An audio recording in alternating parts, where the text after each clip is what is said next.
Pretty simple. Now, the question then becomes, if we're looking at the relationship between the teacher and the student in this traditional banking concept, right, where I don't receive information, I give information, what are the interests of the oppressor? We should see then that in the banking concept, the teacher becomes the oppressor, and the student becomes the oppressed. Right? Just as in the discussion of the social implications between the oppressor and the oppressed, in the educational system, there is an oppressor, the instructor, and the oppressed, the passive student. Well, what are some of the interests of the oppressor? Let's look. So the interests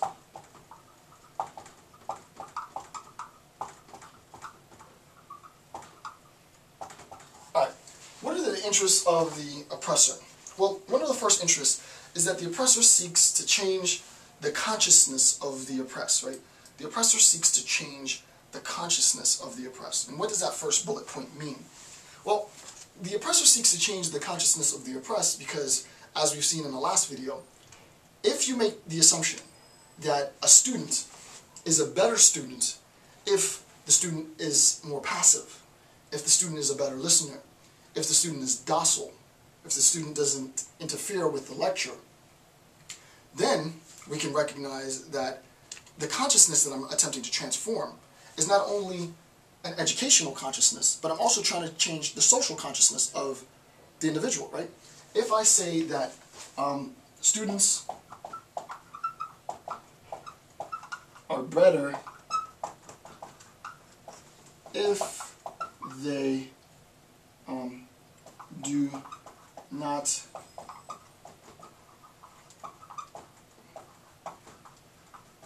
right? If I say students are better if they do not challenge my authority, if I say,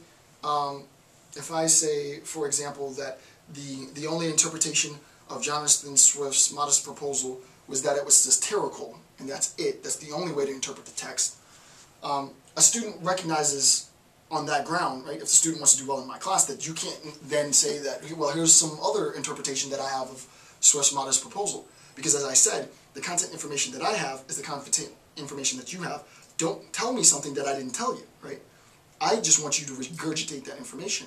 Well, if you condition a student to do nothing more than regurgitate information, you can see how I'm transforming the way that the student inherently thinks, right? I'm transforming the consciousness. And what I'm doing is I'm further oppressing those who are already oppressed, right? When they leave and they graduate and they go out into the real world, it's to no surprise that they make very, very poor organizational theorists, right? They can't think about complex tasks, right?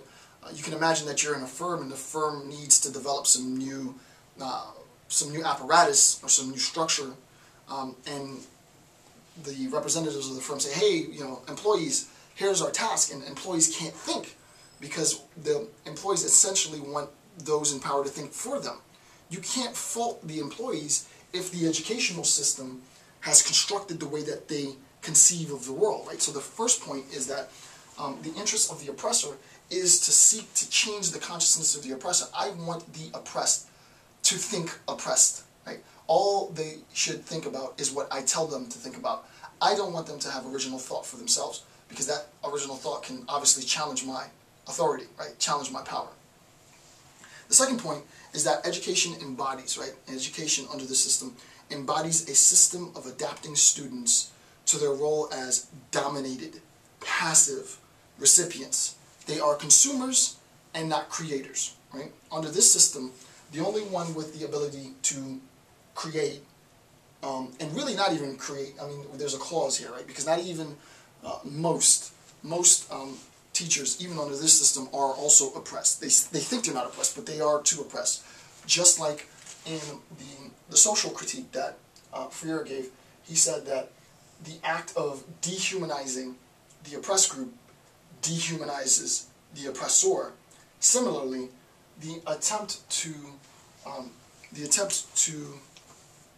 pacify, to make docile, to make ignorant, to transform the student into nothing but consumers, also does the exact same to me, right? I become docile. My thought becomes mundane.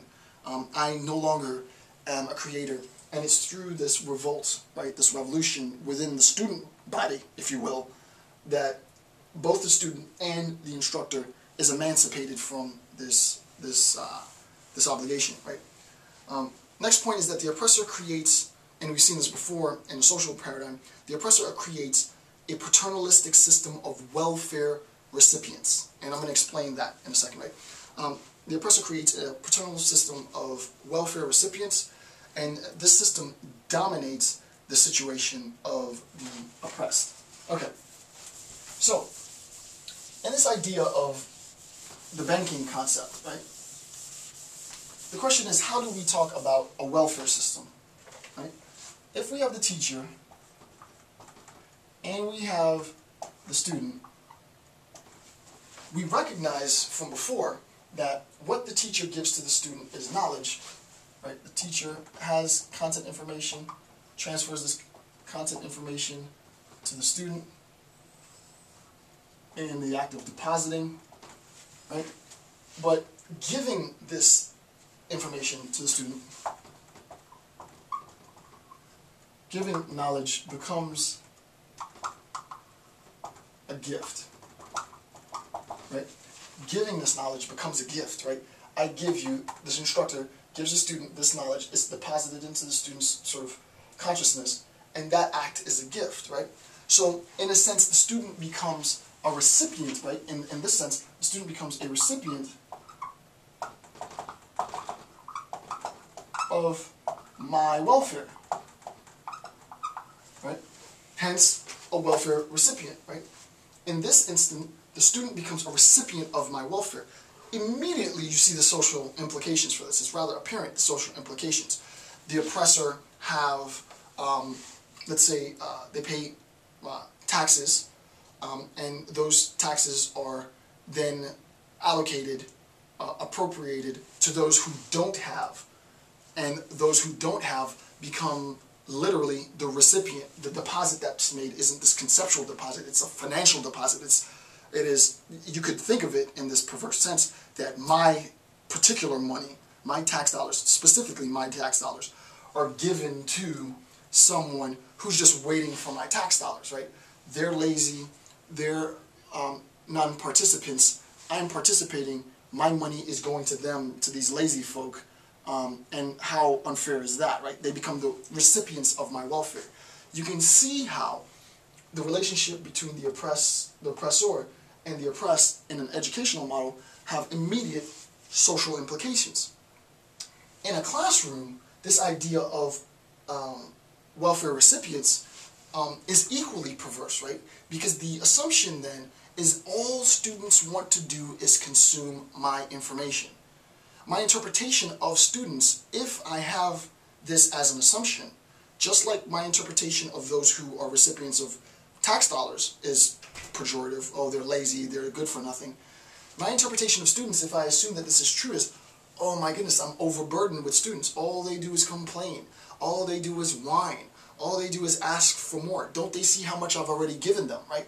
You can see how the interpretation of students can be very, very skewed, right? It can be very, very pessimistic.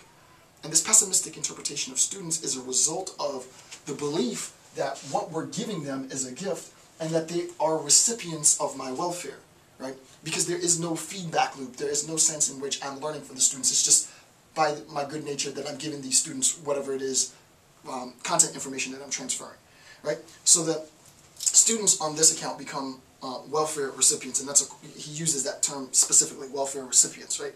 So this idea of welfare recipients has educational pedagogical implications insofar as it changes the way in which the instructor views the student, right? The student becomes more of a boredom, not more of a burden, right?